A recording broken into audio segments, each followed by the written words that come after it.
She missed a scheduled appointment, Alice Brewer's son's piano lesson. We went up and knocked on the door, and no answer. Something was wrong, definitely, yes, because she has never done that before. Chief suspect Danielle Simpson runs off when officers try to apprehend him.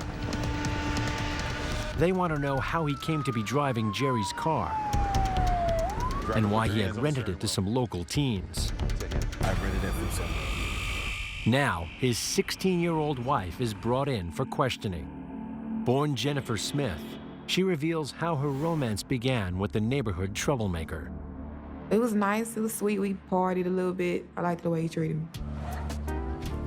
School quickly takes second place as she becomes infatuated with Simpson. Well, around the 9th grade, I stopped being interested because I just wanted to spend time with Danielle. I didn't want to do anything else. I just wanted to be around him. He was still going to school, but he only went when he wanted to. The love affair doesn't go down well with Smith's mother and stepfather, who recognize Simpson as bad news. She won't let anyone keep them apart. So, you look good. Thank you. You got everything? Yeah. You ready? Well, I ended up running away with Danielle. We would go to motel rooms. We would stay for like weeks. And he wanted a baby. Simpson gets his wish. His girlfriend has a baby boy. Me having that baby was something that I had that I felt like was my own, something that really cared about me. So I was very happy about that. To finance their romantic adventures, she steals money from home and gets turned in by her own mother. Hi, I'm bringing my daughter in. Which also brings big trouble for Simpson. They end up locking me up, and in the process, they locked Danielle up for messing with me, for messing with Amana. Still in love with Simpson, Smith learns there is a way she can get the charges dropped against him, and they can once more be together. The only way I can get him out is if I married him. So I got in contact with a lawyer, and we got married, and that's how that happened. I didn't want him to be locked up. They decided to get married in the theory that, well, if I'm married to him, he's not going to be prosecuted for the sexual assault. It works. Charges are dropped, and Smith is now happy to become Mrs. Jennifer Simpson. But wedded bliss does not last long. I just need you to watch the baby. Man, I ain't watching the baby, I'm so man. sorry. A new Danielle Simpson emerges, one with a violent temper. After I kept him out of jail and married him, that's when he really started showing me what it was. Most of the time he was high or just angry because he didn't want me to be around nobody. Sometimes there wouldn't even be a reason. It'd just be because he'd just go out and jump on me or whatever, but yeah, he was violent. I will kill you and your family. Get up! Danielle Simpson's violence escalates out of control. Even his own father becomes a target. Him and his dad got into it, so he done busted out all the windows in his dad's van.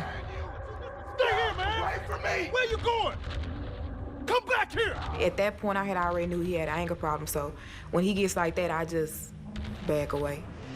Danielle chose his victims in part based on their vulnerability. I think predator is an apt label. It describes a relationship between an individual that sees other folks not as similar to him or herself, but rather as a resource, something to be utilized without regard for their well-being or feeling, much the way that a wolf views a lamb, if you will.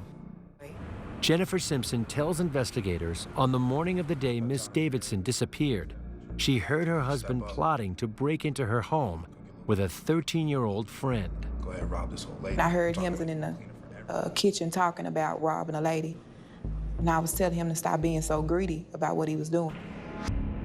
Danielle Simpson admits to her that he and another teen from the neighborhood had stolen from Miss Davidson's home just a week earlier.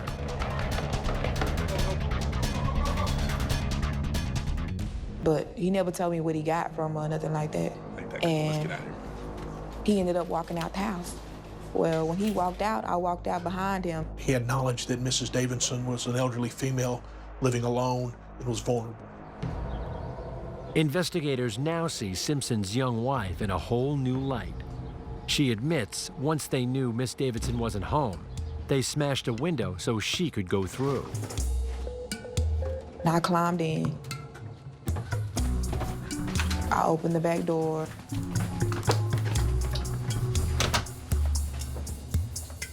We all started looking around the house. 10 minutes later, there's panic. Jerry Davidson unexpectedly returns. And so we went to go hide.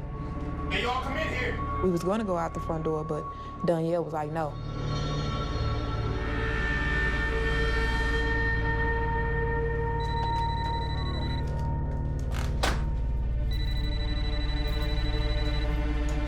I can hear her on the phone, and then the next thing you know, Don't answer that. Don't answer that.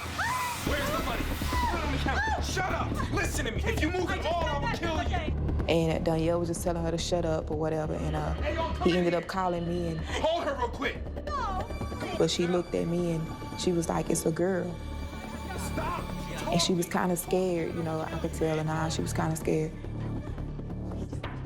The thieves aren't prepared to tie anyone up, so they grab the only thing they can find, some thin tape. You're annoying. Make that tight, man. I don't want to hear her at all. I ended up putting it on her mouth, but she was fixing to try to scream or whatever, and I was just telling her, please, shh. Jerry's harrowing ordeal gets worse when Simpson returns with a pillowcase. Hold her, y'all. Come on, let's go, let's go, let's go, let's go. Outside her home, Jerry Davidson realizes this might be her last chance to get away. Please let me go, please. Just help me. But will anybody see what's going on or hear her desperate cries for help?